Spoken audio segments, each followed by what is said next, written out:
بسم الله الرحمن الرحيم. الحمد لله رب العالمين الرحمن الرحيم مالك يوم الدين إياك نعبد وإياك نستعين اهدنا الصراط المستقيم صراط الذين أنعمت عليهم غير المغضوب عليهم ولا الضالين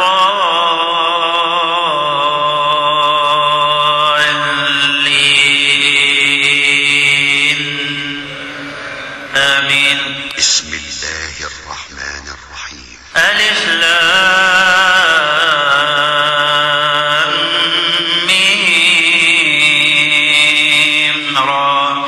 تلك آيات الكتاب والذي أنزل إليك من ربك الحق ولكن أكثر الناس لا يؤمنون. الله الذي رفع السماوات بغير عمد ترونها ثم استوى على العرش وسخر الشمس والقمر كل يجري لأجل مسمى يدبر الأمر يفصل الآيات لعلكم بلقاء ربكم توقنون. وهو الذي مد الأرض وجعل فيها رواسي وأنهارا ومن كل الثمرات جعل فيها زوجين اثنين يغشي الليل النهار إن في ذلك لآيات لقوم يتفكرون. وفي الأرض قطع متجاورات وجنات من نخيل وأعناب وزرع ونخيل صنوان وغير صنوان يسقى بماء واحد ونفضل بعضها على بعض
البرق خوفا وطمعا وينشئ السحاب الثقال ويسبح الرعد بحمده والملائكة من خيفته ويرسل الصواعق فيصيب بها من يشاء وهم يجادلون في الله وهو شديد المحال له دعوة الحق والذين يدعون من دونه لا يستجيبون لهم بشيء إلا كباسط كفيه إلى الماء ليبلغ فاه وما هو ببالغه وما دعاء الكافرين إلا في ضلال ولله يسجد من في السماوات والأرض طوعا وكرها وظلالهم بالغدو والآصال قل من رب السماوات والأرض قل الله قل أفاتخذتم من دونه أولياء لا يملكون لأنفسهم نفعا ولا ضرا قل هل يستوي الأعمى والبصير أم هل تستوي الظلمات والنور أم جعلوا لله شركاء خلقوا كخلقه فتشابه الخلق عليهم قل الله خالق كل شيء وهو الواحد القهار أنزل من السماء ماء فسالت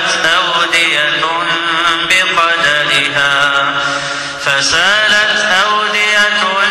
بقدرها فاحتمل السيل زبدا رابيا ومما يوقدون عليه في النار ابتغاء حلية أو متاع زبد مثله كذلك يضرب الله الحق والباطل فأما الزبد فيذهب جفاء وأما ما ينفع الناس فيمكث في الأرض كذلك يضرب الله الأمثال للذين استجابوا لربهم الحسنى والذين لم يستجيبوا له لو أن لهم ما في الأرض جميعا ومثله معه لافتدوا به أولئك لهم سوء الحساب ومأواهم جهنم وبئس المهاد أفمن يعلم أنما أنزل إليك من ربك الحق كمن هو أعمى إنما يتذكر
جنات عدن يدخلونها ومن صلح من آبائهم وأزواجهم وذرياتهم والملائكة يدخلون عليهم من كل باب سلام عليكم بما صبرتم فنعم عقبى الدار والذين ينقضون عهد الله من بعد ميثاقه ويقطعون ما أمر الله به أن يوصل ويفسدون في الأرض أولئك لهم اللعنة ولهم سوء الدار الله يبسط الرزق لمن يشاء ويقدر وفرحوا بالحياة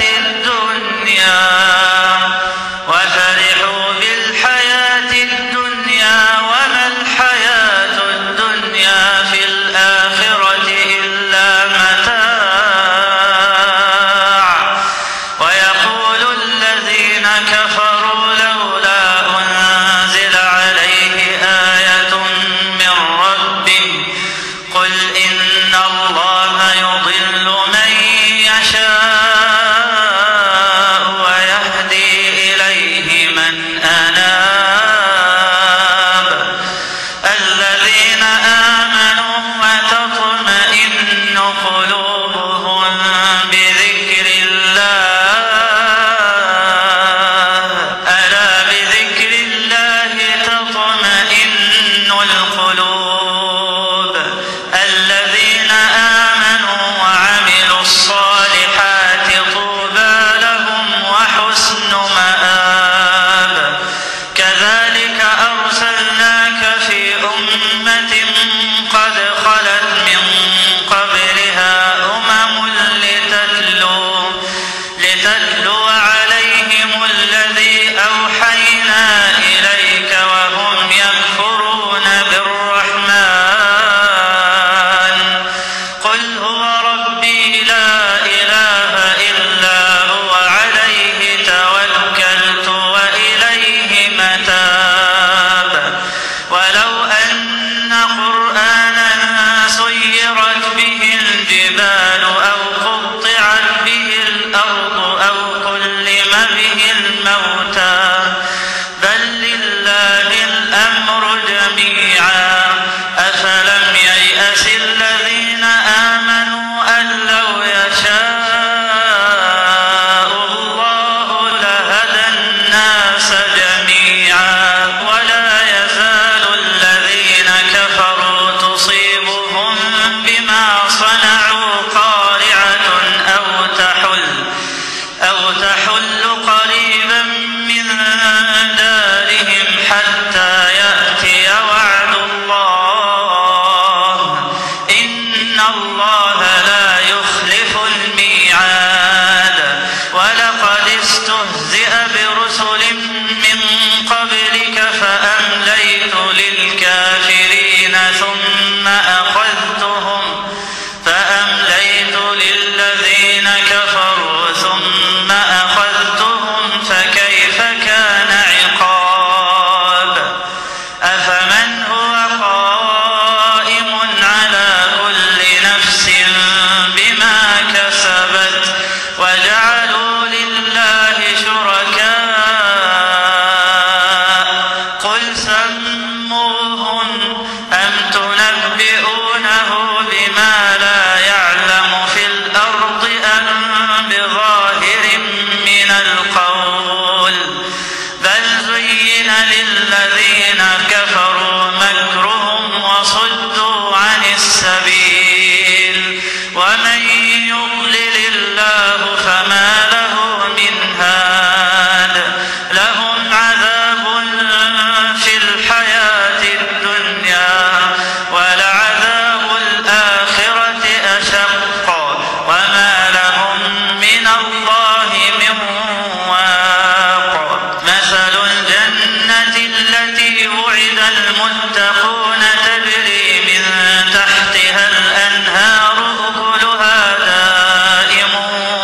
سأظلها تلك عقبى الذين اتقوا وعقبى الكافرين النار. والذين آتيناهم الكتاب يفرحون بما أنزل إليك ومن الأحزاب من ينكر بعضه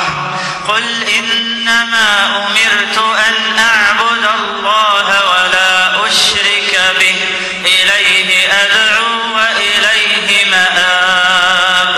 وكذلك أنزلناه حكما عربيا ولئن اتبعت أهواءهم بعدما جاءك من العلم ما لك من الله من ولي ولا واق. ولقد أرسلنا رسلا من قبلك وجعلنا لهم أزواجا وذرية وما كان لرسول أن يأتي بآية إلا بإذن الله لكل أجل كتاب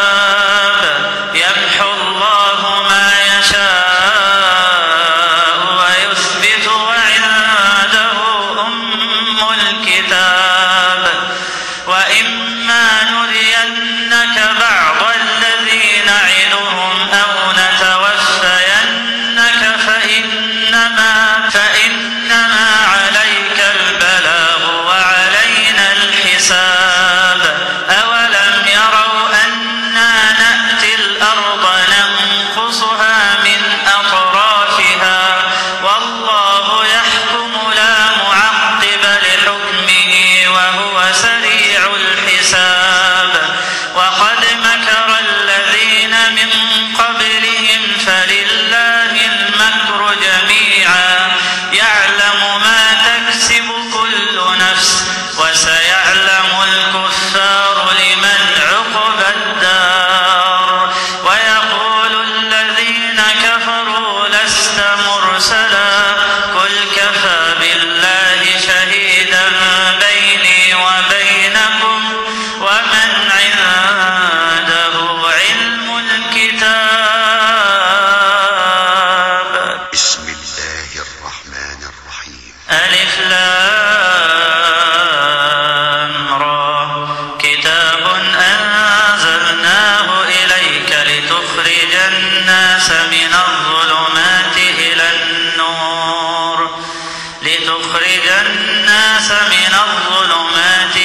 النور بإذن ربهم إلى صراط العزيز الحميد. الله الذي له ما في السماوات وما في الأرض وويل للكافرين من عذاب شديد. الذين يستحبون الحياة الدنيا على الآخرة ويصدون عن سبيل الله ويبغونها عوجا أولئك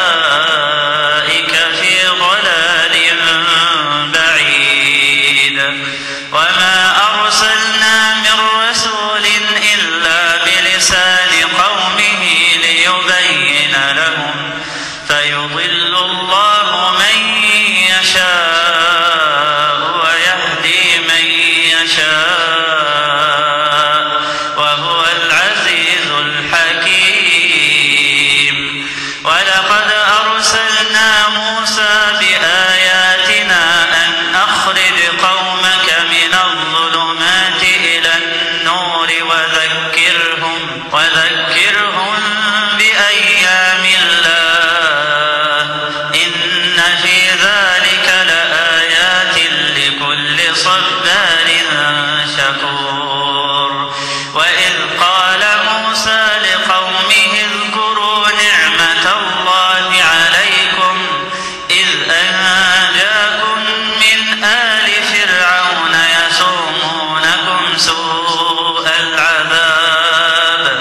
يسومونكم سوء العذاب ويذبحون أبناءكم ويستحيون نساءكم وفي ذلكم بلاء من ربكم عظيم وإذ تأذن ربكم لئن شكرتم لأزيدنكم ولئن كفرتم إن عذابي لشديد وقال موسى إن تكفروا أنتم ومن في الأرض جميعا فإن الله لغني حميد ألم يأتكم نبأ الذين من قبلكم قوم نوح وعاد وثمود والذين من بعدهم لا يعلمهم إلا الله جاءتهم رسلهم بالبينات فردوا أيديهم في أفواههم وقالوا إنا كفرنا بما أرسلتم به وإنا لفي شك مما تدعوننا إليه مريب قالت رسلهم أفي الله شك فاطر السماوات والأرض يدعوكم ليغفر لكم من ذنوبكم ويؤخركم إلى أجل مسمى قالوا إن أنتم إلا بشر مثلنا تريدون أن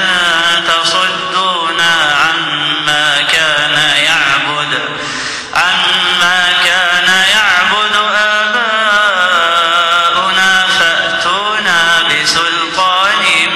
مبين قالت لهم رسلهم إن نحن إلا بشر مثلكم ولكن الله يمن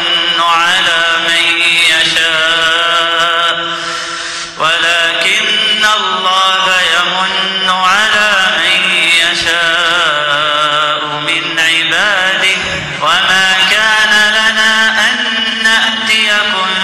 بسلطان إلا بإذن الله وعلى الله فليتوكل المؤمنون وما لنا ألا نتوكل على الله وقد هدانا سبلنا ولنصبرن على ما آذيتمونا وعلى الله فليتوكل المتوكلون وقال الذين كفروا لرسلهم لنخرجنكم من أرضنا أو لتعودن في ملتنا فأوحى إليهم ربهم لنهلكن الظالمين ولنسكننكم الأرض من بعدهم ذلك لمن خاف مقامي وخاف وعيد واستفتحوا وخاب كل جبار عنيد من ورائه جهنم ويسقى من ماء صديد يتجرعه ولا يكاد يسيغه ويأتيه الموت من كل مكان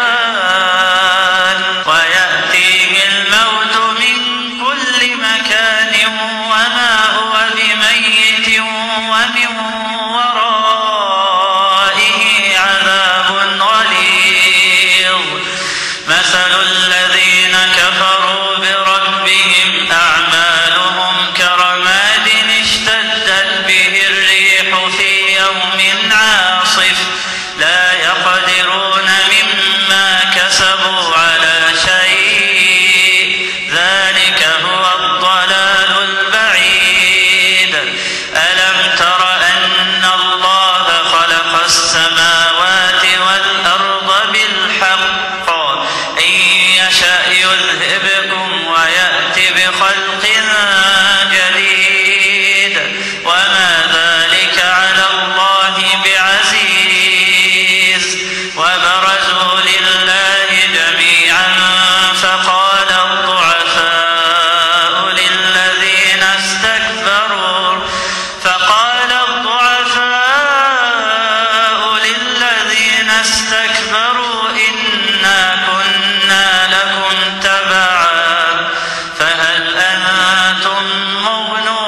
سواء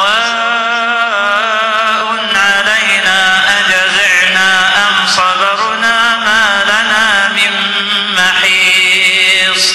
وقال الشيطان لما قضي الأمر إن الله وعدكم وعد الحق ووعدتكم فأخلفتكم وما كان لي عليكم من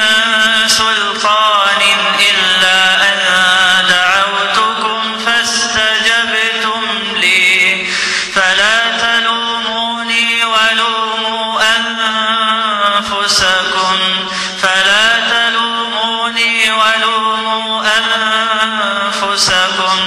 ما أنا بمصرخكم وما أنتم بمصرخي إني كفرت بما أشركتمون من قبل إن الظالمين لهم عذاب أليم وأدخل الذين آمنوا وعملوا الصالحات جنات تجري من تحتها الأنهار خالدين فيها بإذن ربهم تحيتهم فيها سلام ألم تر كيف ضرب الله مثلا كلمة طيبة كشجرة طيبة أصلها ثابت وفرعها في السماء تؤتي أكلها كل حين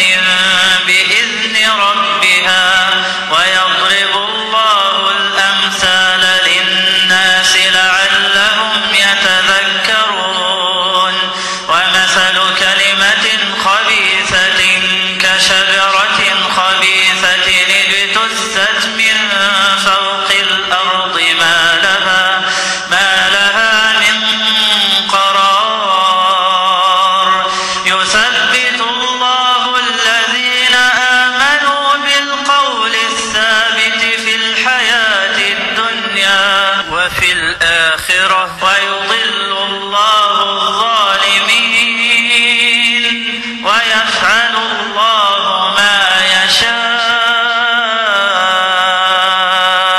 ألم تر إلى الذين بدلوا نعمة الله كفرا وأحلوا قومهم دار البوار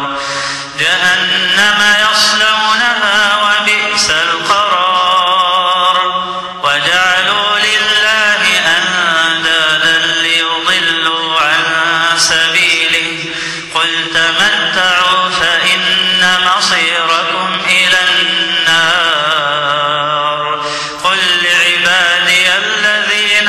آمنوا يقيموا الصلاة وينفقوا مما رزقناهم سرا وعلانية من قبل أن يأتي يوم لا بيع فيه ولا خلال الله الذي خلق السماوات والأرض وأنزل من السماء ماء فأخرج به من الثمرات رزقا لكم وسخر لكم الفلك لتجري في البحر بأمره وسخر لكم الأنهار وسخر لكم الشمس والقمر دائبين وسخر لكم الليل والنهار وآتاكم من كل ما سألتموه وإن تعدوا نعمة الله لا تحصوها إن الإنسان لظلوم كفار وإذ قال إبراهيم رب اجعل هذا البلد آمنا واجنبني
ولوالدي وللمؤمنين يوم يقوم الحساب ولا تحسبن الله غافلا عما يعمل الظالمون إنما يؤخرهم ليوم تشخص فيه الأبصار مهطعين مقنعي رؤوسهم لا يرتد إليهم طرفهم وأفئدتهم هواء وأنذر الناس يوم يأتيهم العذاب فيقول الذين ظلموا ربنا أخرنا إلى أجل قريب نجب دعوتك ونتبع الرسل أولم تكونوا أقسمتم من قبل ما لكم من زوال وسكنتم في مساكن الذين ظلموا أنفسهم وتبين لكم كيف فعلنا بهم وضربنا لكم الأمثال وقد مكروا مكرهم وعند الله مكرهم وإن كان مكرهم لتزول منه الجبال فلا تحسبن الله مخلف وعده رسله إن الله عزيز ذو انتقام يوم تبدل الأرض غير الأرض والسماوات وبرزوا لله الواحد القهار يوم تبدل الأرض غير الأرض والسماوات وبرزوا لله الواحد القهار وترى المجرمين يومئذ مقرنين في الأصفاد سرابيلهم من قطران وتغشى وجوههم النار ليجزي الله كل نفس ما كسبت إن الله سريع الحساب هذا بلاغ للناس